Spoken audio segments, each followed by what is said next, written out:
Don't worry, I promise I'll be quick. This video took me... Wait, how long again did it take me? Damn! So if you could drop a like and a sub, I might just start flying with the amount of pure dopamine that would be rushing into my brain. But I really hope you enjoyed the video. Peace. Hey there, yes you. Have you ever wanted to end the lives of around 60,000 aliens because someone close to you died?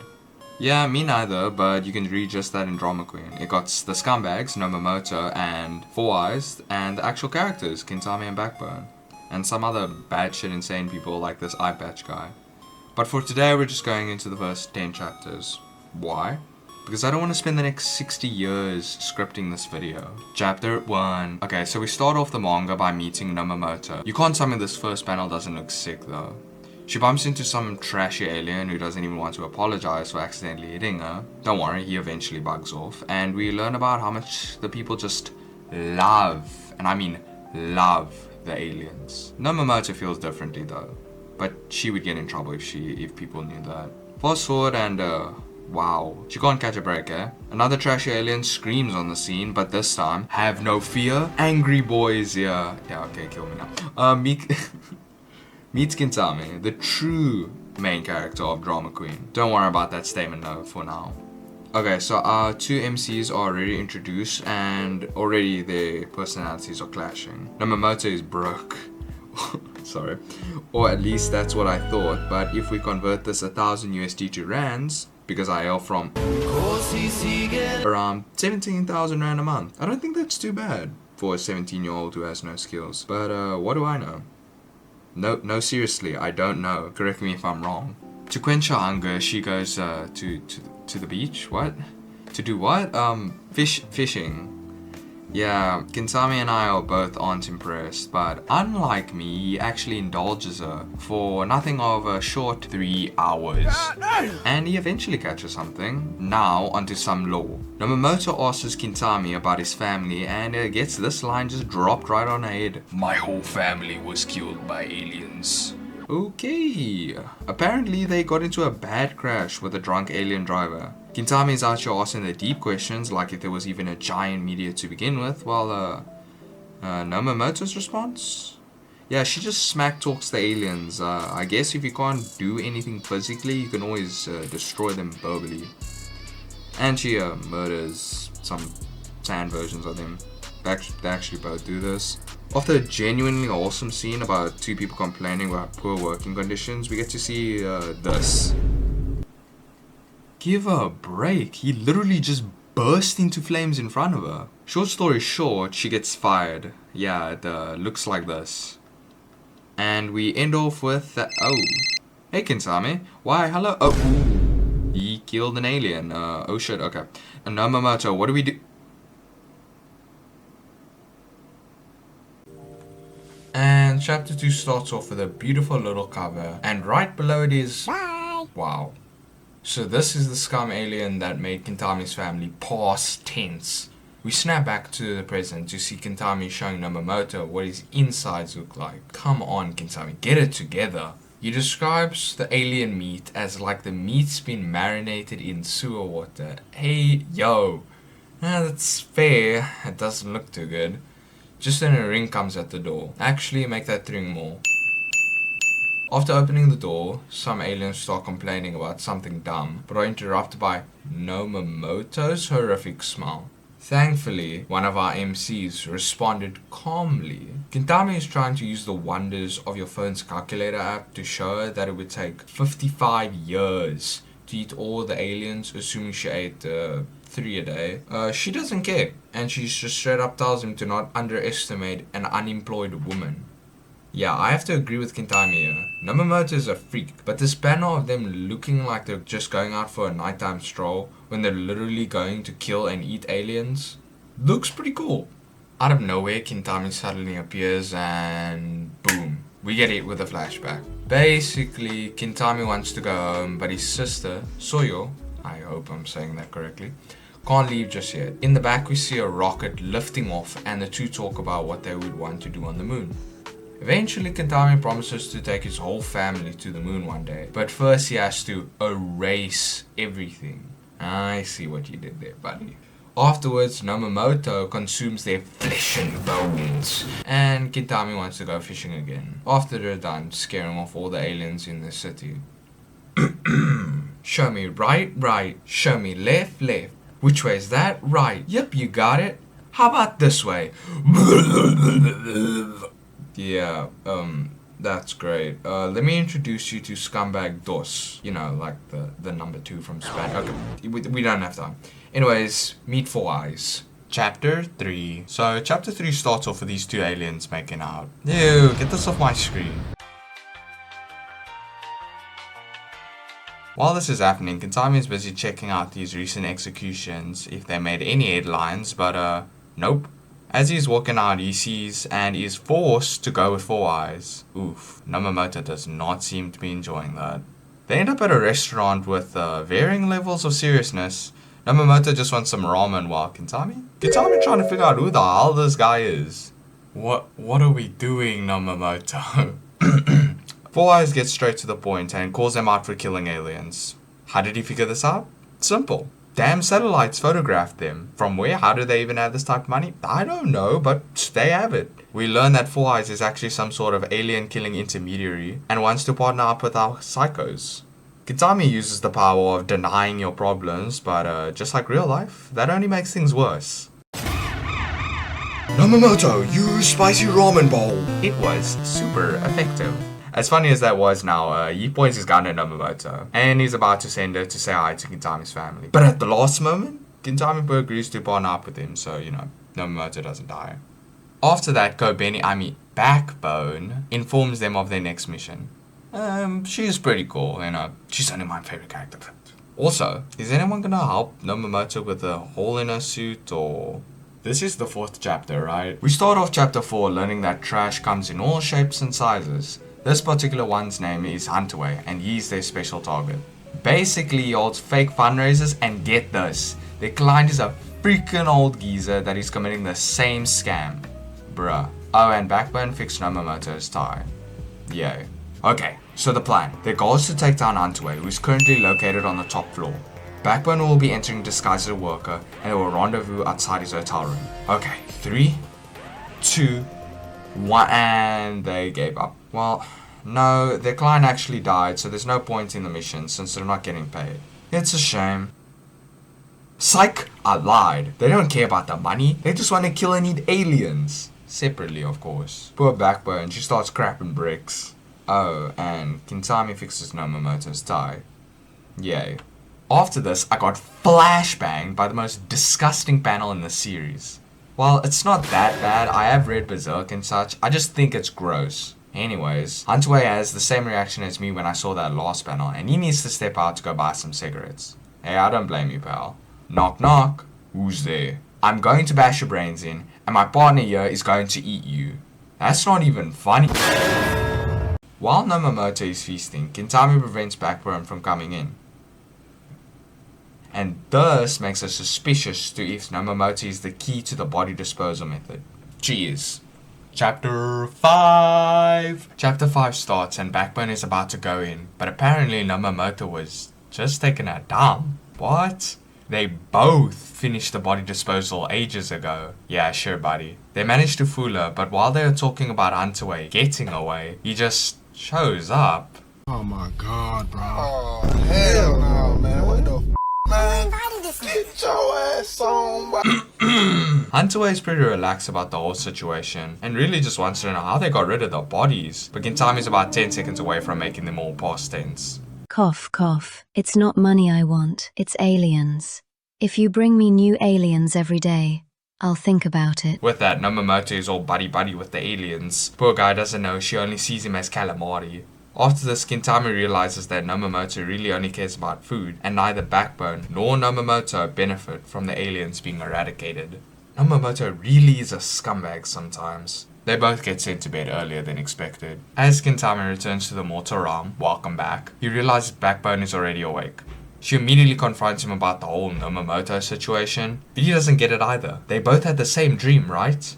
Backbone starts breaking down how ridiculous it is since he would need to eliminate 60,000 aliens from Senno City. Kintami's a big man though, and he doesn't care if it seems impossible. He has a reason. He loves the city, so how could he not get angry when it's currently being invaded by aliens? Backbone is stunned for a moment, but again affirms he can't do it. Not just because it's ridiculous, but because he's alone now. She frees herself, and although she doesn't believe in his dream, she can't just let this betrayal go, because underneath that smile lies the spine of the series, Backbone.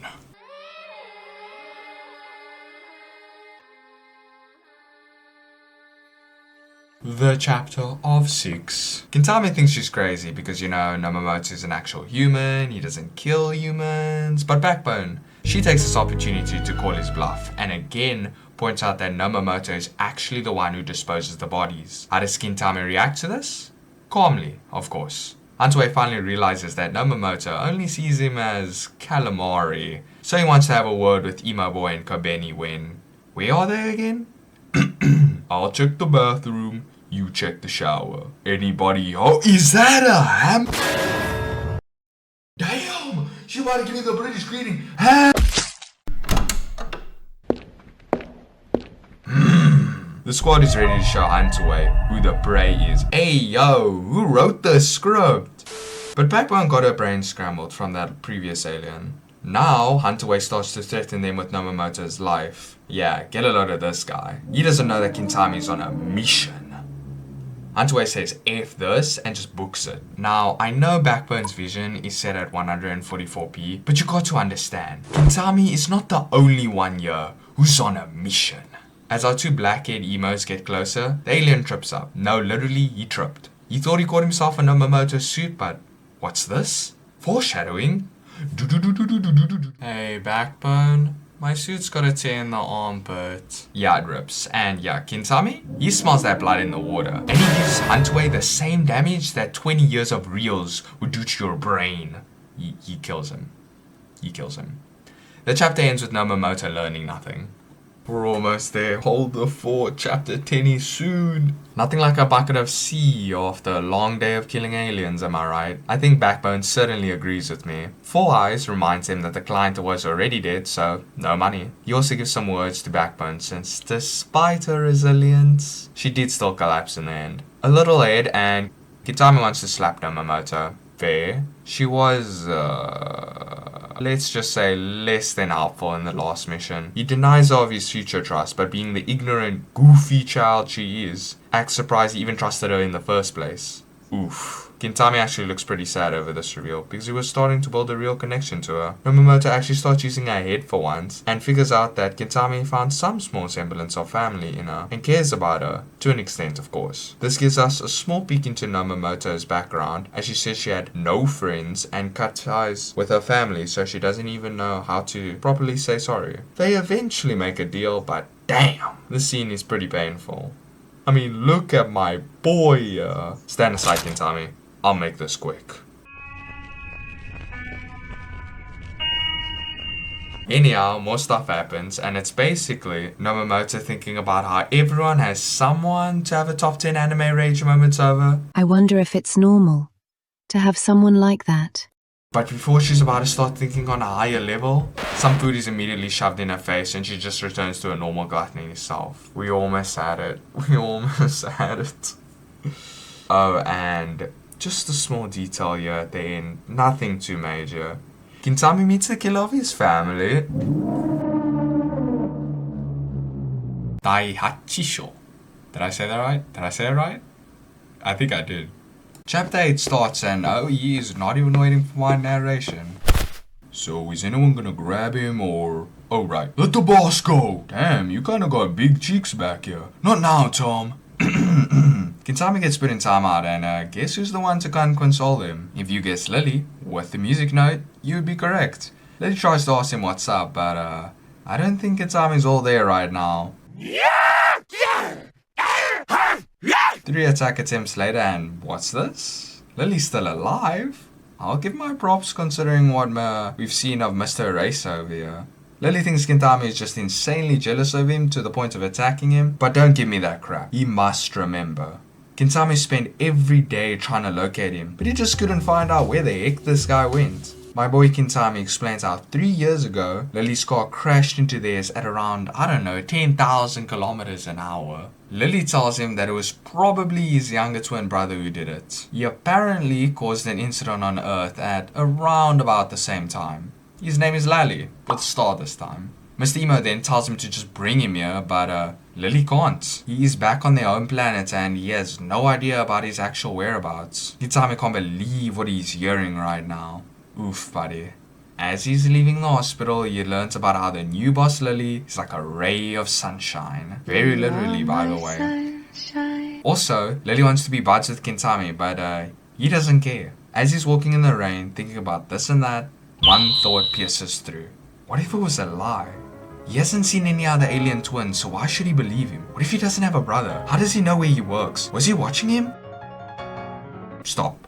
He's going to kill the alien, so either way, Lily, with the music note yes, has to go. No doubt if Lily randomly dies, everyone in the factory will be suspects, especially Nobumoto and Kintami. No, as long as Lily dies, who cares if he gets caught?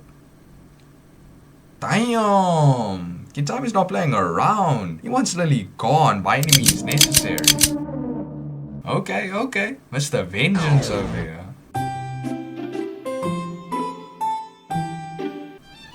Yo, Seirin, I didn't expect you to reach out, man. Man, you almost had me though. I totally thought you hated me. I mean, I was gonna let it be, but I was pretty bummed, you know? Seirin? Damn! At least he's alive still, I guess. Hey wait, why is my boy the one that's left moping? Well, apparently, he can't decide if Lily really does have a twin brother or not. Maybe he just has to suck up and play nice. No more. For now.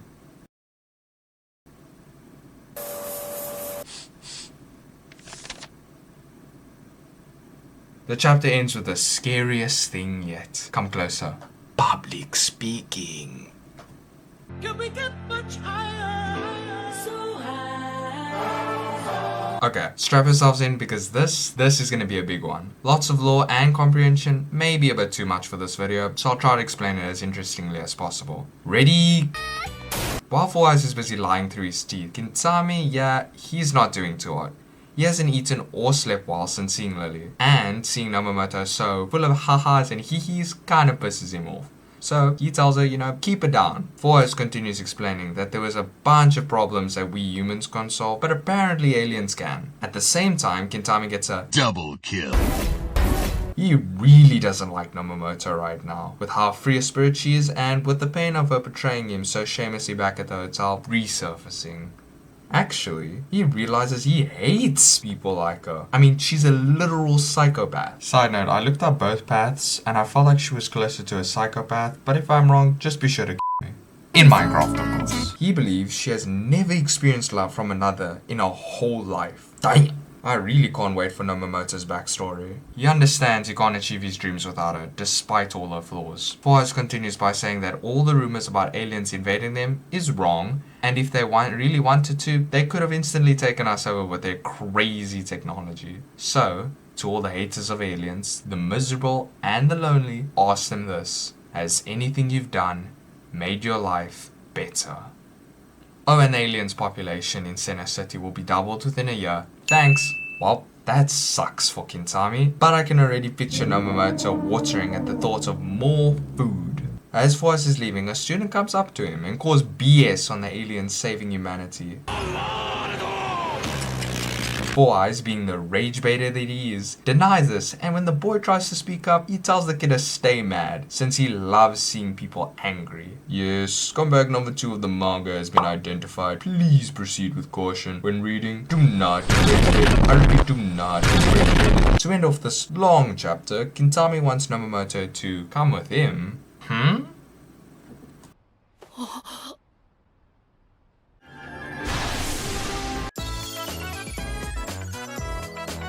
Chapter 10 starts off with karaoke. What? Okay, let's just see where this goes. No, I hate to see Kitami just forcing himself to hype up Nomomoto's garbage ass singing. But he has no choice. He has to get closer to Nomomoto and Lily to ensure his dream stays alive. But look at this, at least Nomomoto is honest. What the helly? Bro is giving himself whiplash. After Kintami gets told to close off his larynx, otherwise known as shutting up, some unfortunate aliens get turned into the main course.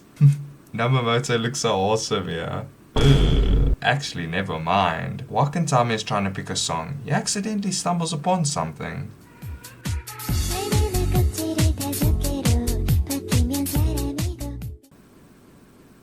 What the hell am I doing? Worrying about Nomomoto tossing me aside, hoping she won't leave me. How pathetic is that? He finally blows up on her, reminding her that he almost died because of her betrayal. As she only cares about food, and under normal circumstances, he would never associate himself with a sociopath like her. If you're going to be stupid, at least have a bit of personality. How does Nomomoto react to all of this? With a smile, of course. She tells him they can continue to get rid of the aliens together, and he can keep thinking of her as his little sister. Bruh. What is Kintami even supposed to do against someone like her? He's about to give up and just accept this is who she is when he notices something. She actually put down her food to talk to him. Something so small, but at the same time, significant. He'll choose to trust her one more time. Kintami asks Nomomoto to join him for another song, and of course, our favorite glutton agrees. And thus ends chapter 10 with both of them singing their hearts out.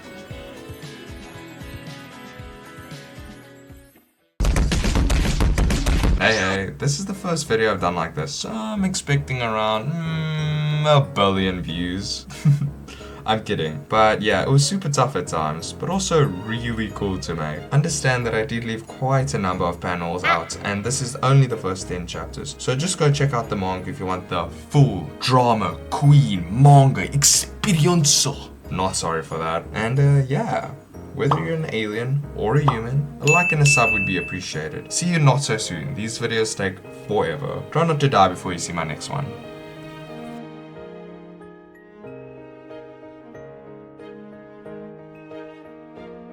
Understand that I did leave quite a number of panels out, and this is the only first 10 chapters.